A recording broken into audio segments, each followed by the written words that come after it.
Buenas noches, programa 393 de Entre Ustedes y Nosotros. En estas emisiones de enero estamos tratando de salir de lo que es coyuntural, de las urgencias, de esta política tan dinámica que siempre nos ofrece acontecimientos para el comentario y que ya una semana es el largo plazo de otros países. Para nosotros 7 días es lo que para Suiza serían tal vez 50 años. Pero tratamos en enero de tocar temas permanentes de la Argentina, temas que no tienen esa urgencia acuciante. Y uno de esos temas, sin duda, es el de la educación. El año que viene se cumplen 150 años de la creación del Colegio Nacional de Buenos Aires.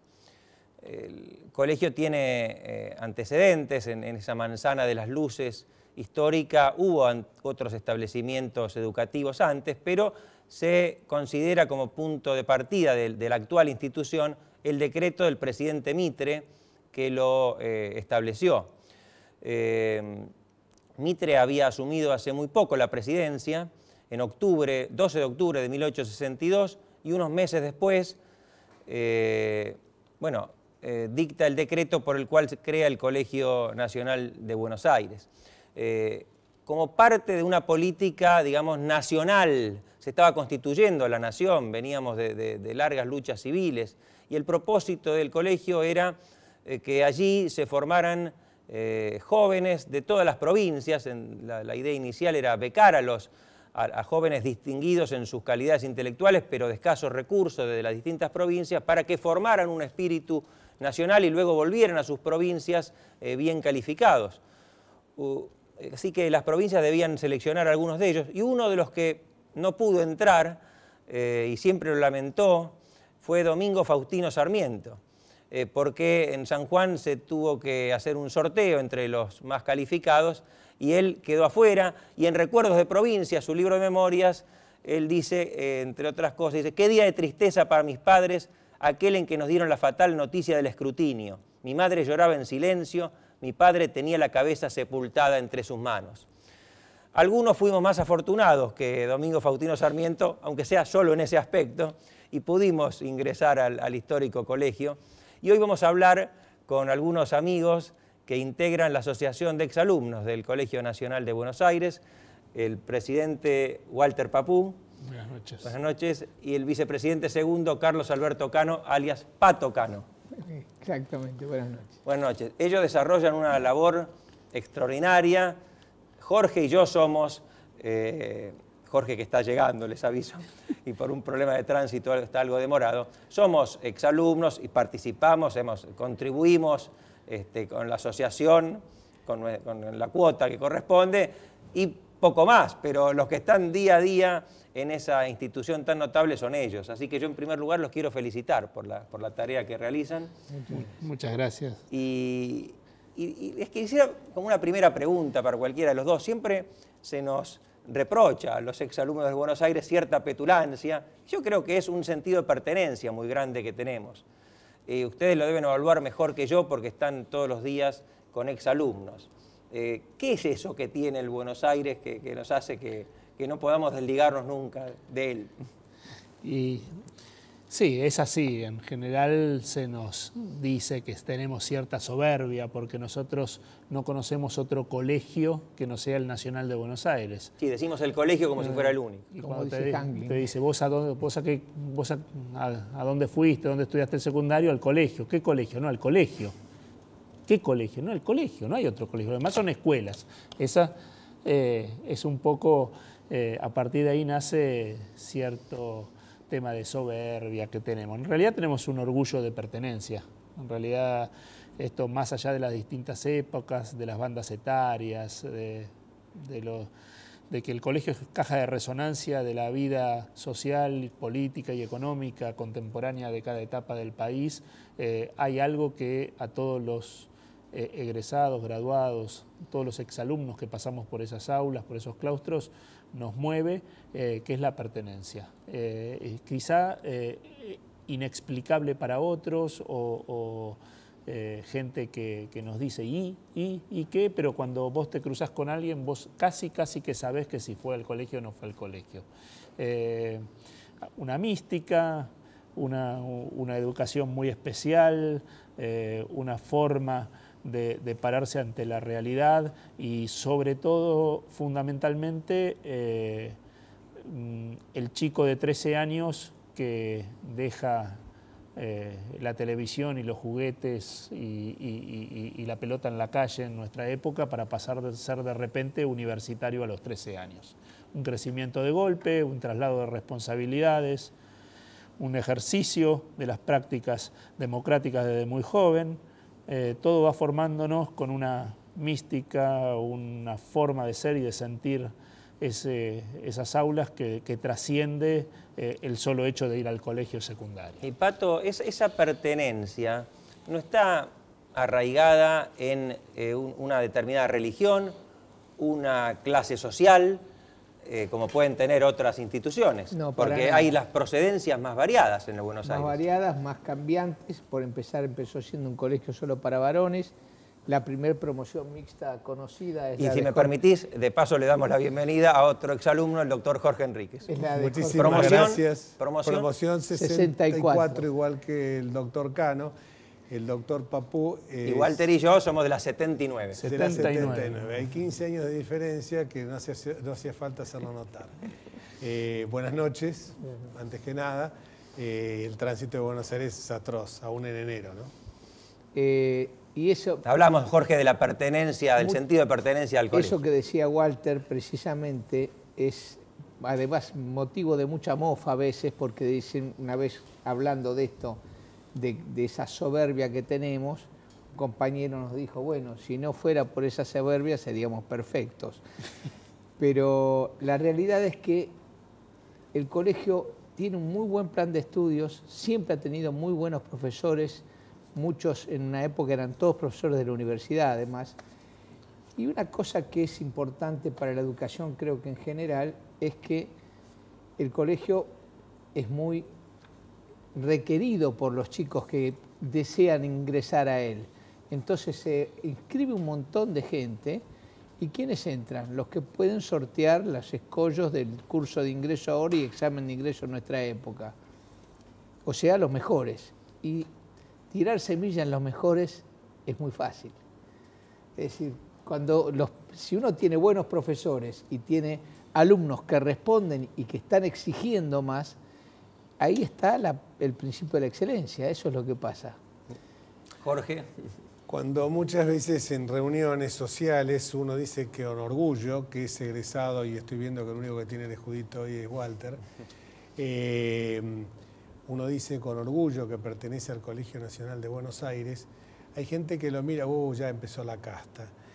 Y yo realmente digo que si se tratara de una casta donde el predominio fuera la intelectualidad, pero la intelectualidad lograda a través del esfuerzo, porque acá nosotros para ingresar al colegio nadie nos regaló nada. Y en aquella época que lo hicimos el Pato y yo en 1959, hasta el día de hoy, vos tenés tu hija que está dando el examen de ingreso, curso de ingreso, y a nadie se le ha ocurrido jamás, y esto doy mi palabra que es así, se le ha ocurrido jamás ejercer influencia política alguna. Hemos conocido ministros de Interior de la Nación Argentina, no voy a hacer nombres, que sabían que sus hijos no habían aprobado el examen de ingreso nacional a Buenos Aires y no movieron un pelo, porque sabían realmente que en este colegio donde se privilegia la excelencia, era imposible que alguien que no hubiera alcanzado ese plafón de los puntos, yo me acuerdo que eran 120 en mi época y yo entré con 83, por eso me tocó el turno tarde. Vos debes estar andando por ahí porque te tocó. A mí me bocharon. Ah, vos te bocharon. En el examen de ingreso. Me preparé con alguien que no preparaba para el Buenos Aires y no pasé de escrito. Entonces yo quería seguir yendo a San Agustín, donde había hecho el primario, y mi madre me dijo, bueno, seguís en San Agustín con tus compañeros. No, ahora quiero venir a este colegio. Entonces fui un año al Instituto Libre, me eximí en todas y pasé en segundo. Mirá qué bien. Soy un espurio. Desconocía esa anécdota. No conocía. Lo que yo quería señalar, Jorge, que tan es así, que no es solamente que el que falla en el curso de ingreso a ver si puede entrar o no. El orden del mérito por el cual te tocan después la asignación de turno es muy limitada, digamos, hoy en día. Hoy en día, por ejemplo, entran 450 alumnos y solamente 30 tienen derecho por el orden de mérito que han ocupado a elegir el turno. El resto va a sorteo. Y siempre existió el resquemor hacia la noche, que si el que le toca estudiar en el turno vespertino, que entonces no lo mando, que si lo mando, a ver cómo puedo hacer para poder cambiarlo. Y yo he conocido ministros de gobierno que han tenido sus hijos y le ha tocado el vespertino y tampoco han movido influencia, porque si algo se ha jactado el gobierno, la autoridad del colegio siempre, es que en todas las épocas nunca ha cedido a ningún otro privilegio que no sea el del mérito y el del conocimiento. Porque esto es lo que es digno de resaltar, porque cualquiera haya sido el color político de quienes estuvieron a cargo, que evidentemente lo tienen, del rectorado, a nosotros nos tocó la época de Florentino Sanguinetti, cualquiera fuera el color político, jornadas muy turbulentas cuando fue el centenario. A nadie se le ocurría, yo además me acuerdo que cuando volví de un campamento, yo entré a los 11 años, muchos me dicen que fui a dar examen de ingreso de pantalón corto, lo cual es verdad. ¿Yo también? Vos también. No, cuando mi padre me fue a buscar ese campamento de la Escuela Modelo, donde había hecho la primaria, y me dijo que había entrado en Buenos Aires, para mí era como que se me había iluminado el día, porque sentía la necesidad, realmente, el afecto que le había tomado al colegio en esos escasos días de examen de ingreso, que incluso a mí me preparó, nadie en particular, me preparó mi madre. Que no había curso en aquel momento, era un que no examen había curso, único. era un examen único. Y entonces, que era matemáticas, castellano, geografía e historia. Y cuando realmente ingresé, sentí, bueno, lo que nos pasó a todos, uno es chiquito y ve esas columnas de mármol, con ese estilo francés del colegio. Digámosle a la gente también que este colegio fue hecho por el mismo arquitecto que diseñó el Palacio de Tribunales, con alguna problemita con el Palacio de Tribunales porque se desacopló algún piso ahí. Y creo que el Correo también. Y el Correo Central. El Palacio del Correo, sí. El Palacio del Correo. Entonces, en Mainaro, ¿no? Sí, había que buscarlo en este libro que es muy lindo. No sé si... Walter trajo varios material diverso. Sí, yo tengo uno que a lo mejor Walter no lo tiene. No, lo tengo. Tengo obligación de tenerlo como presidente de la asociación. Pero yo lo tengo pasado en una versión más moderna. Esta es la versión de 1963, donde está toda la historia del colegio. De Horacio Sanguinetti. La de Horacio Sanguinetti. ¿Fue el rector Horacio? Fue el rector de la democracia. Horacio ocupó más años como rector. Sí. Le ganó a Nielsen. Le ganó a Nielsen, que fue un célebre rector de los años 30 y 20. El día que Maillard se llamaba. Maillard, ¿no? El arquitecto, y respondía a una escuela de l'École des Beaux-Arts que respondía al academicismo francés. Esto para que, bueno, uno siente realmente, chicos, vamos a ser sinceros, si decimos chicos, porque siento orgullo de esto. Así que yo además los felicitaba a ellos por la tarea que desarrollan en la Asociación de Exalumnos, que además está en un lugar lindísimo. Estamos en la Manzana de las Luces. Increíble, porque es de enfrente, en los altos del Querandí, del café y restaurante, ¿no?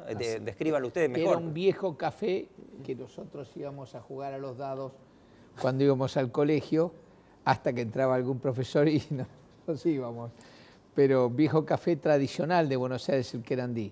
Y después a la vuelta, el otro café que frecuentábamos era la Puerto Rico, que todavía está. Con las exquisitas medialunas. Porque ¿no? además vivíamos casi, es decir, los del turno, yo iba también al turno tarde, los del turno tarde, a la mañana teníamos trabajos prácticos o el campo de deportes, o además íbamos a la biblioteca. Porque la biblioteca era los profesores, es un lugar que le recomiendo a cualquiera que pase por ahí que le trate de pero conocerla, a la biblioteca o a las bibliotecas, porque yo me acuerdo que los profesores a veces decíamos, ¿por dónde estudiamos?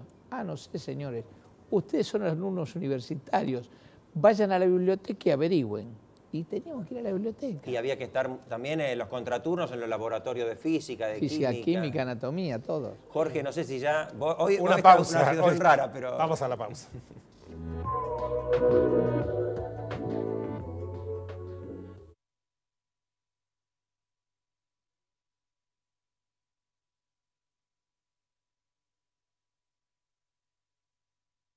Estudia con los que saben. Carreras cortas con salida laboral. Consultor inmobiliario, tasador, martillero público y corredor. Presencial y a distancia. Instituto de Capacitación de la Cámara Inmobiliaria Argentina.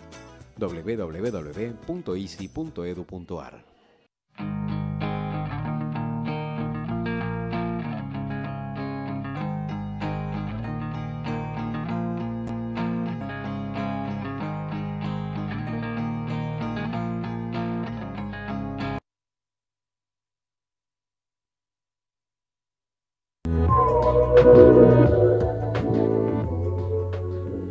Y hablar del sesquicentenario del colegio nos lleva a evocar tantos recuerdos, Osvaldo, ese ingreso a ese majestuoso edificio de Bolívar 263, ese escorial de granito y mármol, esas escaleras que uno era pequeño, yo tenía 11 años cuando di el examen de ingreso, lo di de pantalón corto, ya el primer día de clase fui de pantalón largo, pero tenía 11 años y recuerdo como uno sentía como que ese edificio, que años después uno lo vio con tanta naturalidad y podía apreciar realmente la belleza, era como algo que impactaba fuertemente, sobre todo en un chico que recién se acercaba pese a que había tenido una escuela primaria en la Argentina modelo, muy realmente de mucho conocimiento, de mucha contracción al estudio, pero claro, ese edificio era realmente apabullante.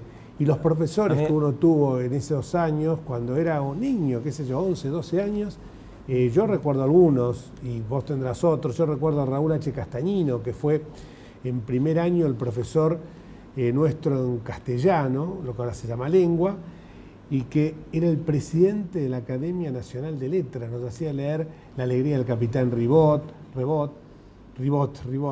de Armando Palacio Valdés, un símil de lo que era Juvenilia de Miguel Cané, de que fue La Casa de la Troya, de Alejandro Pérez Lujín, que era una estudiantina muy semejante con la impronta que le daba el transcurrir en el norte de España, en Galicia. Libros José, La zapatera prodigiosa de Federico García Lorca, por supuesto después uno tuvo que leer y realmente cuando se acercaba a la lectura inicial y veía ese volumen tan impresionante que yo había esquivado de leerlo en la colección Robin Hood, El Quijote de la Mancha, y después lo tuve que leer de punta a taco, y que realmente, o las novelas ejemplares de Miguel de Cervantes Saavedra, que uno realmente cuando veía esos libros después apreciaba realmente lo que era el conocimiento, y yo diría hasta, cuando dicen que hay elitismo, sí, puede ser, pero creo que es la más rica buen elitismo, creo que es la más rica de las aristocracias, la aristocracia del saber y del conocimiento, que esa nos iguala a todos, al que nació en cuna de barro, al que nació en cuna de oro. Y vos mencionabas el primer día, yo lo recuerdo, también tenía 12 años, lo recuerdo perfectamente, a mí me sentía abrumado por el edificio, por las escaleras del mármol, y recuerdo la primera profesora que entró, era una profesora Meyer, de literatura, y era como una clase introductoria, y nos dijo que éramos colegas, como pertenecíamos al colegio, éramos colegas. Ahí yo no conocía esa etimología. Y nos dijo además que nosotros éramos privilegiados, y eso lo recuerdo hasta ahora, porque nos sentamos en esos pupitres y íbamos a tener una educación de excelencia que estaba financiada por todos los argentinos, muchos de los cuales ni remotamente iban a poder acceder a ese colegio, y eso nos obligaba y nos comprometía, bueno, a dar lo mejor de nosotros y a ser respetuosos también con los bienes del colegio, porque pareciera que en este Viva la Pepa actual todo se puede destruir, es raro progresismo ese de destruir los bienes públicos.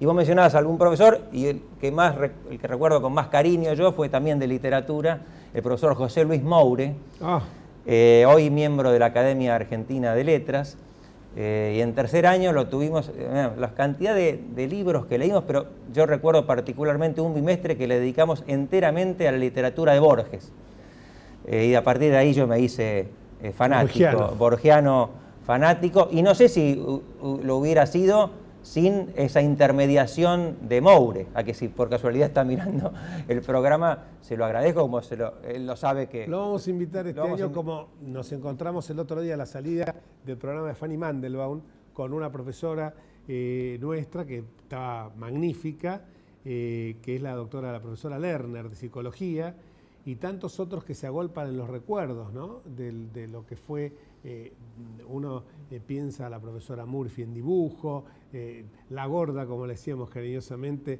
Ferrari en matemáticas, con todo el respeto que me merecía la profesora Ferrari. Duzón, tuve yo en historia. Fraboschi, que era profesor de historia y que recién ya entrada en su tercera edad avanzada, los alumnos le financiaron un viaje para que pudiera conocer la antigua Grecia, y que pudiera rememorar lo que él había enseñado, lo que él había transpirado con su conocimiento hacia los alumnos, lo podía vivenciar en el mismo lugar donde transcurrieron, por supuesto. Bueno, como verán los televidentes, tenemos un afecto especial por el Colegio Nacional de Buenos Aires, y ahora que se cumplen próximamente los 150 años de su creación por decreto del presidente Mitre, porque en ese solar hubo instituciones educativas desde el siglo XVII, bueno, nos asociamos a estos festejos y ojalá que siga siendo lo que fue siempre el colegio, una institución señera, y que las demás suban para estar a la altura de él, y no que el colegio deba bajar a la altura de la decadencia de tantas cosas de la Argentina. En realidad lo que estamos celebrando ahora es, a partir de este año, 2013, es el sesquicentenario del colegio, tal cual tiene su denominación actual, Colegio Nacional de Buenos Aires, que fue hecho durante la presidencia de Mitre. Pero el colegio arrancó muchos siglos atrás, en 1654, cuando el Cabildo de Buenos Aires le encomendó a los jesuitas que se encargaran de la educación juvenil. Luego en 1767, corríjanme, los jesuitas fueron expulsados y el virrey Bertis fundó allí el Real Colegio de San Carlos. Y lo que celebramos ahora, que en el caso nuestro el destino y la suerte de estar bien nos ha deparado, es la posibilidad de haber estado en los festejos del centenario y ahora estar en el sesquicentenario. Creo que al bicentenario no va a llegar. Pero puede ser. Nosotros alentamos esperanza. Tenemos la esperanza. El famoso decreto de Mitre del 14 de marzo de 1863. Decreto 5.447. Sí, y Walter, como presidente de la Asociación de Exalumnos, que es un orgullo que te haya tocado esto justo en el sesquicentenario. Sí. ¿Cuáles son las actividades que piensa hacer el colegio?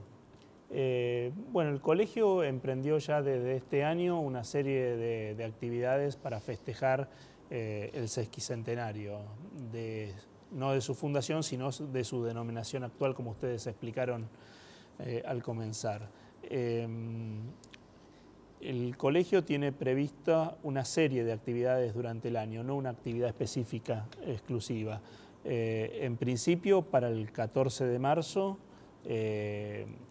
va a haber una función especial en el Teatro Colón, con invitación a las autoridades nacionales, a las autoridades universitarias, a docentes de épocas, exalumnos de distintas promociones y generaciones, para celebrar el acontecimiento puntual del hecho de la fundación.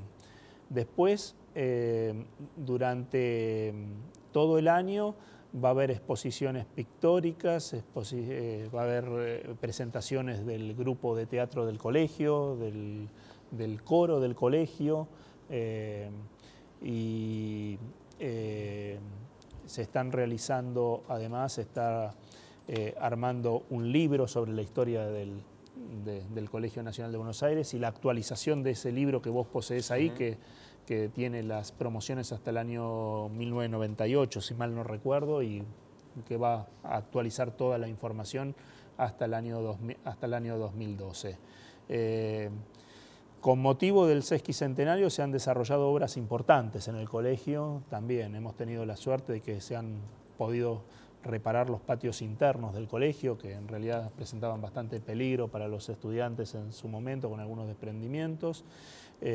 Hoy en día la Asociación Cooperadora ha hecho una obra maravillosa con el aporte de fondos públicos, y ha podido realmente poner en valor el establecimiento. Y junto con el 150 aniversario de la fundación del colegio, al año siguiente estamos cumpliendo 100 años de posesión del terreno del campo de deporte del colegio bueno, ahora se llama en Juana, lo que hoy es Puerto Madero, frente al Hotel Hilton, y también se están previendo obras importantes a realizar en ese predio, que fue un predio largamente discutido, objeto de litigio, después de más de 25 años, 20 años terminó y quedó en manos de la universidad en forma definitiva. Gran ayuda en el último minuto que nos queda.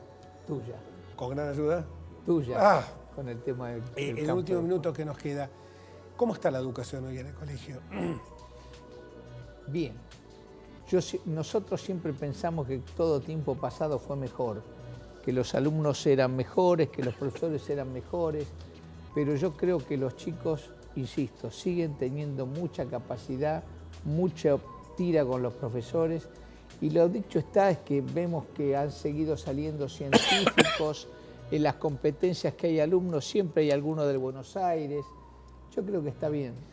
Sí, realmente sigue siendo, dentro de lo que es educación pública, de excelencia.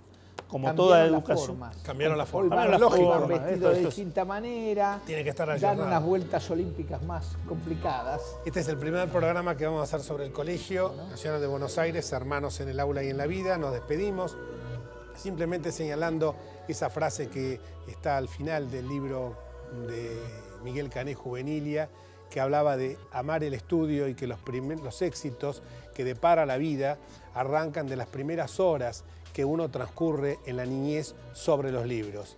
Eso es para que la gente tome en cuenta lo que es el valor del conocimiento justamente en este siglo que se caracteriza por eso. Hasta el próximo martes, si Dios quiere. Chao.